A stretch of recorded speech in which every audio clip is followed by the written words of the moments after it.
So statehood, the modern statehood struggle actually comes out of the Black Power movement here in the district. Home rule has been wonderful. We've been able to stand up a functioning city government. We've been able to address a lot of citizen needs since we've been able to get local control. But we've always faced the specter of Congress stepping in and undoing that work.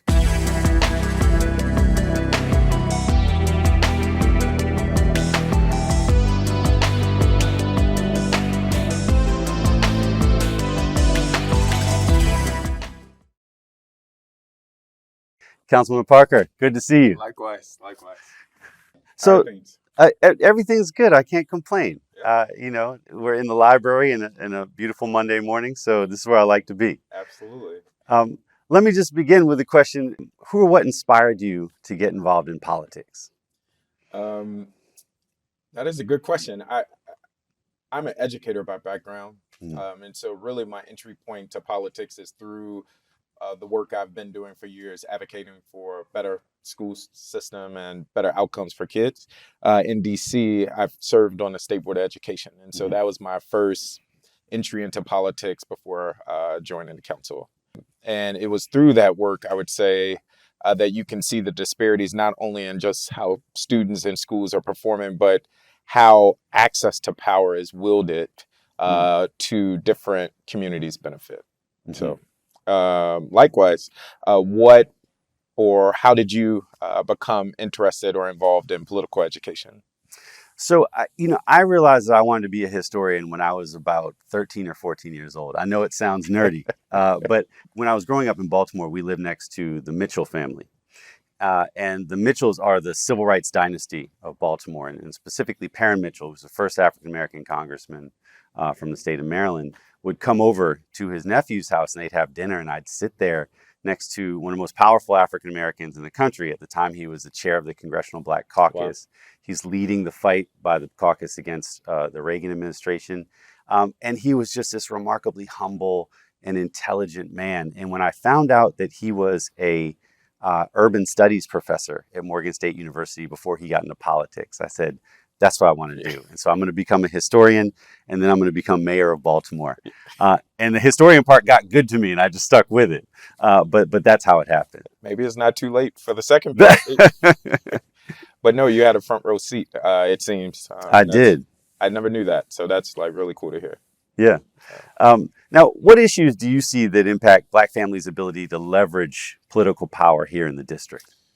Yeah, access to information and barriers to what I would say coalescing. I'm really interested in co-ops and cooperative political engagement across the board, whether that through economic channels or political organizing. And it just seems to me one of the significant barriers to Black communities writ large in DC is access to information. And we could talk about the web gap and who has access to internet. One of the things I hear more often than not is, everyone's not going to come down to the Wilson Building and testify about this bill. And so access to how power works here in the city, but also the ability and the cohesiveness of coming together. And that work is happening, but it's about how do we connect the two, or where power is happening here in the city, which is namely in the at the council, at the mayor's office, et cetera, and these what I would say more localized avenues of power in communities that have been there for generations. They are not always in concert. So, yeah, that's what I would say is a barrier. Thinking of that, I also think about the history of Black resistant movements here in DC, and I know that is connected a lot to your work. What is the value you would say that the Black resistant movement has had here in DC? Yeah, so this theme of Black resistance that is, of course, the Black History Month theme for the Association of African American Life and History is a really broad one. I mean, resistance could be anything. It could be deciding not to follow the law if you feel like the sort of legal framework isn't the best way for you to get what you want in the society. I've decided to focus on, sort of in my work on legal forms of resistance to white supremacy in the district. And my last project on that was this thing called the Black Power Map. And I sort of Yes. looked at the Black Power movement in the district, really broadly conceived from the 60s all the way through to the 90s, and looked at this generation of activists who tried to, as you mentioned before, connect the streets and the suites, Yes. and not just have African Americans sort of rioting against the police or sort of putting together cooperatives in the neighborhoods, but eventually using those projects to organize a larger community to take power. And in the district, what that meant in the 1960s was not just to organize to take power, but it was actually to build a government and then to take the government over. I mean, remember, when the Black Power movement starts in the district in the mid-1960s, we don't have a government. We have 3 commissioners who are replaced by an appointed council. That's right. And eventually we get an elected mayor and council. A lot of that is a product of the Black Power movement. And those people that take over the city in the mid-1970s, keep in mind we're coming up on the 50-year anniversary of Home Rule just next year. Mm-hmm. Those people that take over the city are movement veterans. And so it's really the civil rights and the Black Power movement that take over governance in the District of Columbia. And it brings a very specific type of ethics to the way that the city is run. That generation sort of moves out of government in the mid-1990s. And we have more of a technocratic generation that's taken over since. Fascinating. I want to follow up and just ask, like, what are some of the issues that you believe are threatening Black political power today? Just with that history of Black power here in the district. I think a big one particularly in the majority Black wards is voter apathy. Yep. I mean, if you look at the difference between the majority white wards, Ward 3, but also, Ward 1, Ward 6, you see that they have really high voter turnout. And then you look at some of the wards like 7 and 8, and they have abysmally low voter turnout. I mean, you're talking a couple of years ago, I think turnout in Ward 8 was in the teens. And I think that's dangerous because Yes. the people that come from those wards can essentially say in a citywide conversation at the council, this is the type of support I have. Yep. And if your numbers are in the hundreds of thousands when it comes to voters, and your numbers over here are in the tens of thousands when it comes to voters, it's obvious, who folks would be willing to defer to Yep. in that situation. Yep. And so I understand the reason for Black voter apathy. In a lot of the last couple of elections, Black poor people have not really had good choices, I would argue. And a lot of them have decided, based on those choices, to back away from the voting booth in some of the wards. But nonetheless, the effects of that are quite dangerous on the citywide level, because even though we're about 45% of the population, that does not show up in the people who are coming to the voter booth. And that means that their representatives have less power at the council table. Yeah, no, I agree completely. And it's one of the things I'm hoping to change during my time on the council. Wonderful. Both educating neighbors around how their advocacy and their engagement with our political systems makes a difference. But to your point, especially for our communities that have historically been disadvantaged, there's a disenfranchisement that is happening. And I think communities, when resources are limited and you have to make choices about capital, and time is a form of capital for a lot of people. Unfortunately, I think many are opting not to lean into our political systems. And I think oftentimes that's because people get elected, they say one thing, and then the experience for communities is a lot of the same. And so stay tuned. So hopefully we could change that over time. I hope so. Yes. I hope so. Well, so let me ask you this. You're just a couple of weeks into your time on the council. So I'll spread the question out over your time on the council and on the state board. But can you talk about some of the inequities that African Americans are experiencing in the district and how you've been able to work to address some of those in your various positions in district government? Yeah, it is a problem that no matter the topic, the trend usually follows Ward 8, Ward 7, then Ward 5, the predominant Black wards in the city that are usually at the bottom of every good list and at the top of every negative list in terms of health outcomes, economic status, housing access, you name it. And what has been a calling card of my campaign and my time on the state board, and which will be a part of my legacy on the council, is trying as much as possible to disrupt those patterns. And I'll give you a concrete example.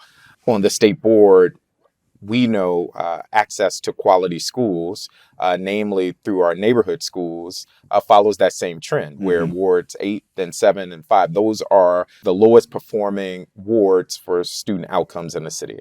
And so for me, it was about how do we not just put a Band-Aid, and I think some of the conversations around choice is just that, and I support parent choice, but how do we go to the root of the problem and making sure our neighborhood schools are quality, because that is where many of our families that have few opportunities and options have to send their kids. And so through our time, we have seen expanded programming, expanded supports for students with special needs, and the list goes on. One other thing I would say that is top of mind for the council now is around addressing violence throughout the city.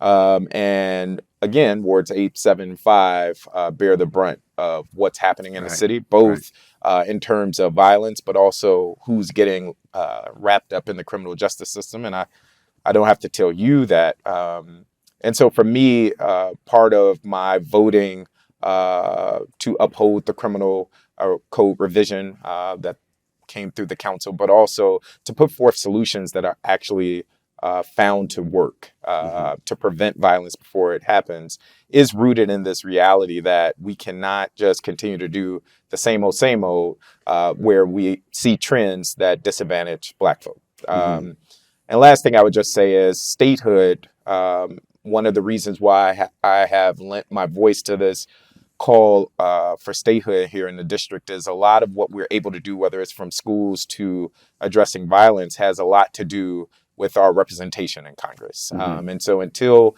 we can address that disenfranchisement, there's a lot of work that we're going to have to do on the home front. So stay tuned for that. So Sure. How is the fight for statehood a continuation, you would say, in your work, but also for Black resistance here in the district? Right. Well, so statehood, the modern statehood struggle actually comes out of the Black Power movement here in the district. So in 1969, a bunch of Black Power activists, anti-freeway activists, a couple of New Left activists get together and sort of put out this declaration that we're gonna aim for statehood by any means necessary, quoting Malcolm X.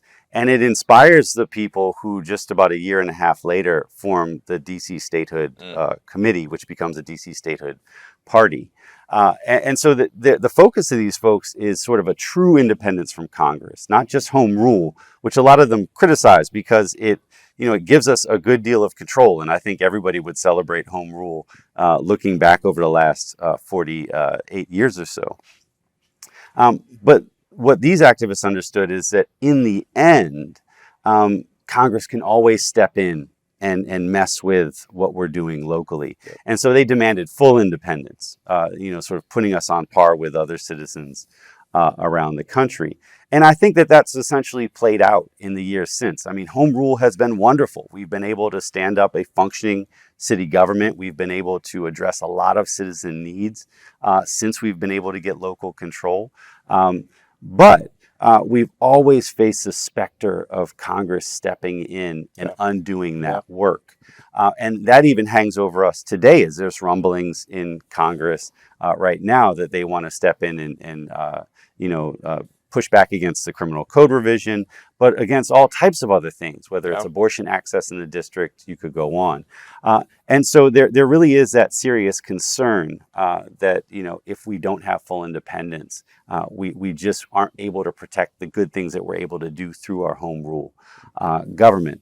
And so I've been focused on statehood, initially because it overlapped with my research, but then more closely at the end, because as a citizen, I understand that it affects my day-to-day ability to function as a member of this polity. Yeah. And just a quick follow-up, thinking about political resistance at the root of that fight for statehood, how would you say your web map can empower and engage Washingtonians towards political resistance here in the district? Yeah, so what I always try to do as a historian, because I understand my limits as a historian, I just tell stories, right? I'm not an activist out there on the ramparts. What I do is I try to write stories about the past that inform people as they're heading out there to do work in the real world. And so, I wrote a really great article, I think, in Washington History about statehood, because there just wasn't one out there. And so, if we're all engaged in the statehood fight, we should understand that history. And the same thing with the Black Power map. I mean, I wanted to make sure that folks understood this fight, including statehood coming out of it, so that they could figure out sort of what makes sense for us to do today. They could be inspired. I mean, to your point about mutual aid type projects in Ward 5, and Ward 5 has a really great mutual aid community.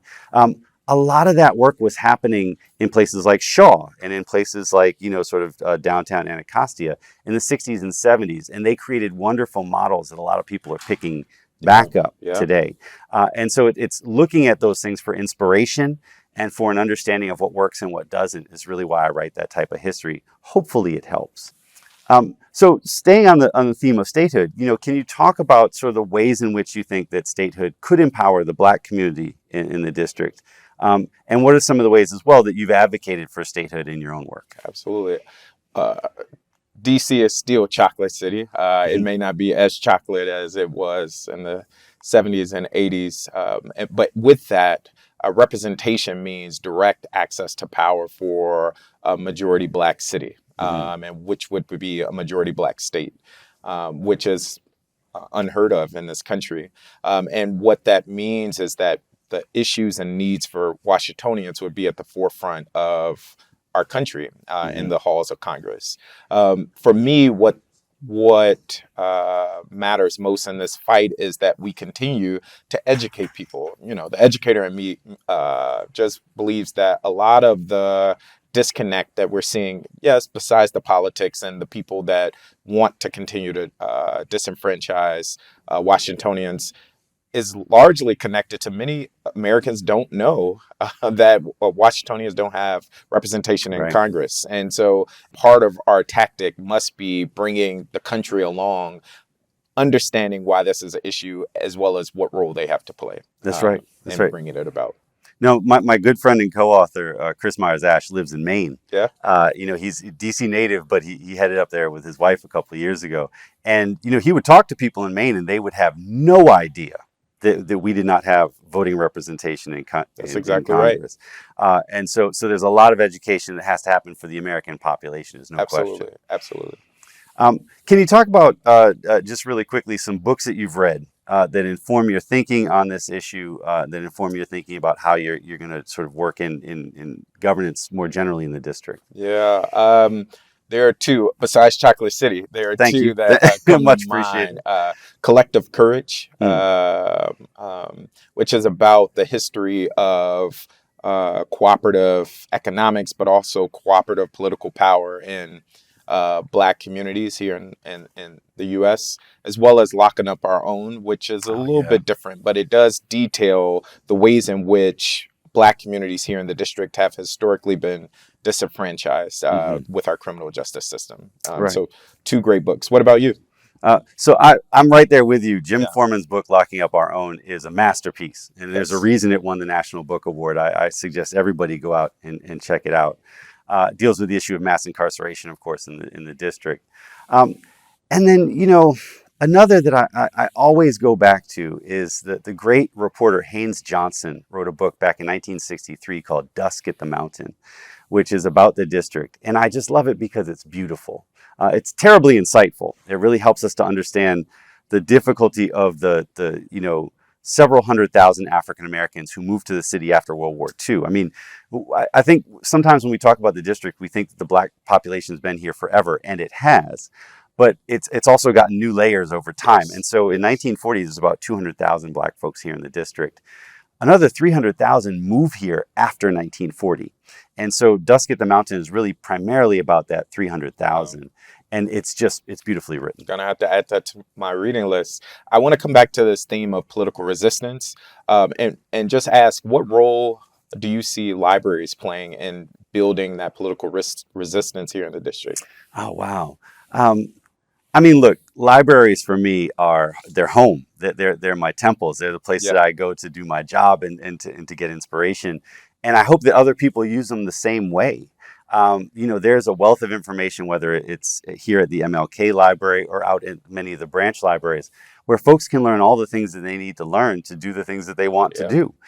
Whether it's affect DC government, it's learning a trade or learning a skill that they can take into the private sector. And so I hope folks will head into our wonderful library system, which has always been a part of the political conversation here in the district, and figure out what they can do to make DC a better place. And even looking at the exhibit here at the MLK Library, like there's a lot of history and learning all around you. Oh, absolutely. Yeah. We're here on the 4th floor of MLK. And if you want to know about local history here in the district, come to the 4th floor of MLK. You can check it out in the exhibits. You can also check it out in the stacks. So last question for you. Can you just talk about the stamp that you would like to leave on the city? I know you're just getting started in your council career, but can you project forward after a robust career of say 30 years in district government? What do you think that you'd like to leave behind?